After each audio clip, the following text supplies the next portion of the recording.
What would Jesus do regarding war and warriors or soldiers of war? I want to talk to you today about the New Testament season that we're living in right now. New Testament realities. Of course, when we think about the New Testament, we kind of reserve it or refine it or define it as what Jesus did in Matthew, Mark, Luke, and John. And I've been exhorting you to try to get yourself out of that assumption that that's just what Jesus was and that's all that Jesus was. That he is the whole counsel of God from Genesis to Revelation. And under the new covenant, let's talk a little bit about some of the events that have gone on in history, just recent history, for instance, American history. During the Revolutionary War, when there was a king of England who became a tyrant, and the citizens of America, many of them, began to revolt and defend their homes because they were being overtaxed and being overwhelmed, and they were being taxed without representation. And they were offended by this, and they were burdened by this, and a war developed, and the British Army at that time, and their mentality, they thought that they were sovereign and that the king was sovereign, and that they could do pretty much whatever they wanted to do. And they became enemies of peace and enemies of righteousness, and they began to steal and rob the American colonies, and they began to fight. There's a famous movie that took place called The Patriot. Mel Gibson starred in it. It's one of my favorite movies, to be quite honest with you. But there's a scene in there where a young soldier comes in into the church building, and the pastor is offended. He lets him speak, but he's offended that he's calling people out to fight in this militia. And the soldier is saying, hey, they're coming our way. We need to defend this nation or we're going to lose all that we've gotten. Everybody is reluctant until a young lady comes up and makes a nice, famous, nice, pretty speech and kind of shames some of them. And all of a sudden, these young men and older men in the church building stand up and they're ready to enlist in this army to defend the rights of this nation.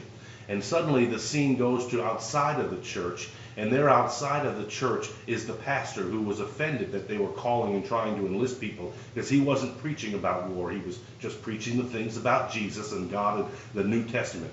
But all of a sudden you see him put on his hat and you see him take his gun and they say, Pastor, where are you going? And he said, sometimes the shepherd has to fight for his sheep. And he rides off with those soldiers. That's the kind of thing that I believe Jesus would do, that he would inspire people. You don't think that there were people that defended America and gave us the freedoms that we have during the Revolutionary War and under the New Testament covenant that weren't inspired by Jesus to go in and fight? Jesus said to us himself, think not. He knew people were going to think this way, but he said, think not that I have come to send peace on earth, but rather a sword. He is causing some of the conflicts that are taking place. And as I mentioned yesterday, some of the things that are developing that are prophetic and profound, that the Russian nation is going to repossess the Ukraine. I guarantee you, Putin is going to take that in the next few days or weeks. And I'm talking here in April of 2014. And from the Ukraine, he is going to march down Gog of Magog, that region called the Ukraine, and he will march right on down Iran and Syria to come and take the spoils from the Israelites. And all the young eagles will do, and that includes England and the United States, the young eagles, all they will do is put up a mild protest. That is what's happening with our world today and our government, the American government. We're not the same as we saw during the Second World War, almost at that place of appeasement. And let me just go a little step further. I know not every war is just. People were confused about the Vietnam War, but I thank God for every soldier that ever fought over there defending his nation because they were asked to. I don't blame those people or call them baby killers. That's despicable. I honor these veterans of those wars, but in the First World War, I don't know if that was the wise war or a good war or a time for war, but I believe that the Second World War was absolutely a time for war.